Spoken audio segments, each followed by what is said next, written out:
All right, it's Saturday night and we've got nowhere else to be, so that means I'm making pizza and wings. Last week I shared about my crispy chicken wing hack, and then when I shared the picture, I had some people asking about how I make the crust. And you know, there's lots of ways you can do that. You can buy frozen crust, you can buy refrigerated crust in a can, in a ball, all kinds of options. My favorite is what my mom made growing up. And so that's what I stick with. I don't like the canned version. I think it tastes a lot like canned biscuits, and I don't like the aftertaste that you get from those. I don't like the freezer version because I think it tastes too much like frozen pizza, and I don't like frozen pizza. So this mix here that you can buy at the grocery store is Betty Crocker pizza crust mix. You mix this up with a half a cup of water and you let it sit for a few minutes so it can rise, and it bakes up beautifully. I think it makes a good thin crust pizza. So yeah, I'm just going to show y'all how I kind of do this, and it makes for a super easy pizza night and much cheaper than buying it out. It still keeps it simple and doesn't give you that frozen pizza or canned dough taste if you're not a fan like me. So for our family, I'm going to make 3 pizzas. I also have 2 big pans of chicken wings in the oven already going. Hopefully we'll have a little bit left over, and we'll have it for like lunches this week or for the kids to eat tomorrow or something, but more than likely they'll probably eat it all. We've got everybody here this week, so we've got 9 people, probably about 50 wings, and then I'm making, like I say, 3 pizzas. So for each one of these, you're gonna add a half a cup of hot water, which I've already got measured out here. And we're just gonna pour that in there. And then you always stir this mix with a fork. It helps it incorporate the water into the mix better.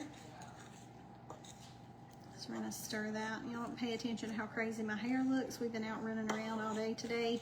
Went to Winston and sold some clothes and some books and all kinds of stuff, trying to declutter and also get us some money for our upcoming vacation. And I just came in and started cooking, so I watered my hair and put it up in a clip. So the package says a half a cup of water. I find that I always have to add just a little bit more because this is too dry. So let me get a little more water.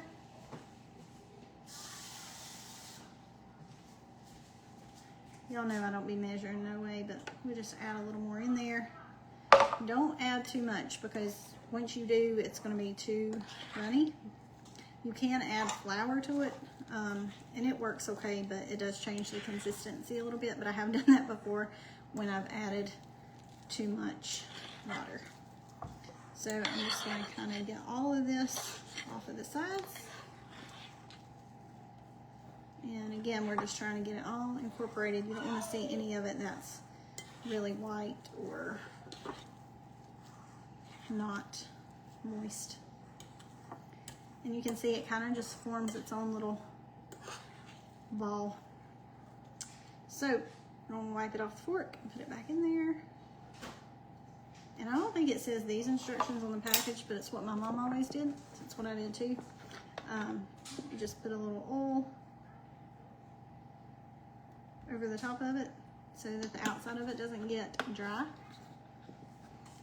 And then I'm going to use my hand, which I forgot to take my rings off, so hopefully we don't get pizza dough all in my rings, but I'm going to use my hand to kind of spread that oil out all around this ball of dough.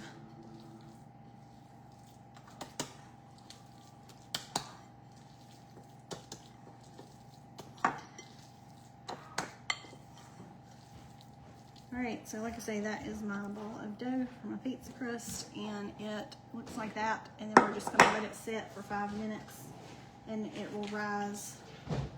And then you bake it for 12 minutes for 425 degrees. And when you spread this out on your pan, make sure you oil your pan good first. You don't want your pizza crust to stick. So I just put vegetable oil on there and spread it out. You just pour maybe about that much on your pan, spread it out with your hand, and then when you get ready to put your dough on the pan, then you want to make sure that your hands are oiled well too, so that you can spread it out good. So like I said, this one will make 3. I'll split it into 3 pans, bake it, and then once I put the toppings on there and everything, then it bakes for 12 to 17 minutes. I have a convection oven, so probably about 15 minutes for mine. And it makes a yummy, easy pizza night.